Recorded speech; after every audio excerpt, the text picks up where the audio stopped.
Hey there, I just bought the new Pixel 7 and I essentially want to do a little bit of an unboxing video with a narration of an explanation to why I bought this phone. And essentially I'm the type of person to run my phones into the ground, and so I don't often buy new technology. But my old phone has a really bad camera to the point where I wouldn't even use it, and it had a total of 8 gigabytes of storage, and so 4 of those gigabytes were taken up by the system settings alone, and so that didn't really leave a lot of a lot of room to do anything with. And so essentially the most I can use that phone was for like YouTube videos and like listening to music while I worked out.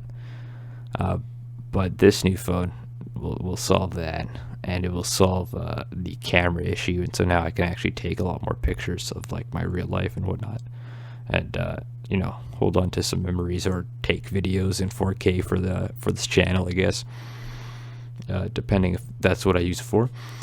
But as of recording this, I've actually had the phone for like a little bit over a week.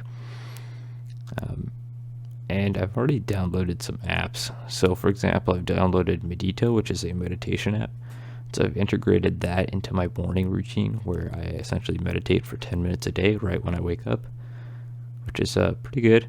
And then the other main app I use on this phone right now is Todoist. And what I do is I set up the widgets, and so I'll just have like this big to-do list on the front of my screen, and it makes it really easy to it's just a constant reminder of like the things I have to do, and it works really good with for example, if you have like a highlight or like a really important thing that you need to do in a certain day. Otherwise, I have Notion for like just notes, basic notes that I use. I have a section in there where I literally just call it whiteboard notes, and I will literally just write up like any quotes or any like thoughts or anything I have, which is fairly handy. And then I have Google Calendars, which I don't use calendars a lot, I've noticed, but occasionally I will for like birthdays and stuff. And like for example, like my last staff party, I used it for that. But either way, if anyone has a habit tracker app that is like free, preferably, and like can track a lot of habits like visually and like have a month analytics type thing, then that would be great, because like I kind of need one of those. But either way, what happened was, when I first got the phone, I was very confused, because I kind of consider myself like the phone guy. Since I've had a phone since I was 10 years old, and the first phone I had was a iPod, and it was $250, I think, at the time when I was 10 years old. But which is kind of weird as well, that it didn't even have a back camera. I had to use the front camera to like take pictures and whatnot.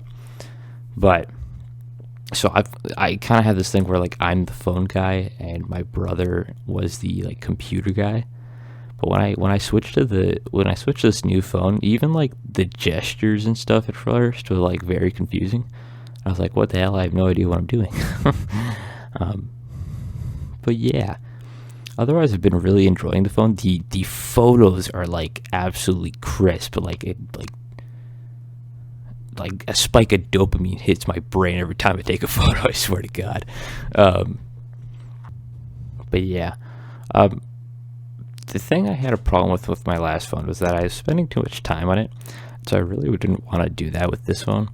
And so essentially what I've done is I've set up a widget on the home screen where essentially it says how much screen time I spend on it. And this is fairly useful because it tells me what I'm spending my time on with the phone. Although it's kind of skewed, because I'll work out and have my music on, and that technically means I'm on my phone for like an hour and a half, depending if I do a run or not. But Yeah, it's fairly good to see like the the amount of time I use on my phone and what I use it for, along with another feature where it's essentially like it tracks like what time you're in bed and like the amount of times you're snoring and you're coughing, and so that data is also fairly useful. I also bought this phone for this case, and it was a leather case, and I think this could actually be a useful lesson for e-commerce people. But essentially, when I bought the phone, it was a add-on on the online website, and it was a little quick add-on. And I was already thinking about buying a leather case, and it just made it that much easier for me to buy it. And so I think that could be really useful if you want to. I think it's called upselling people, but that was like a quick, what was it, like $50 to upsell me on. And the case itself is fine, I would say. It's made out of this like eco-friendly leather stuff, which is okay. I do like leather and like brass and stuff like that, which are like patinas.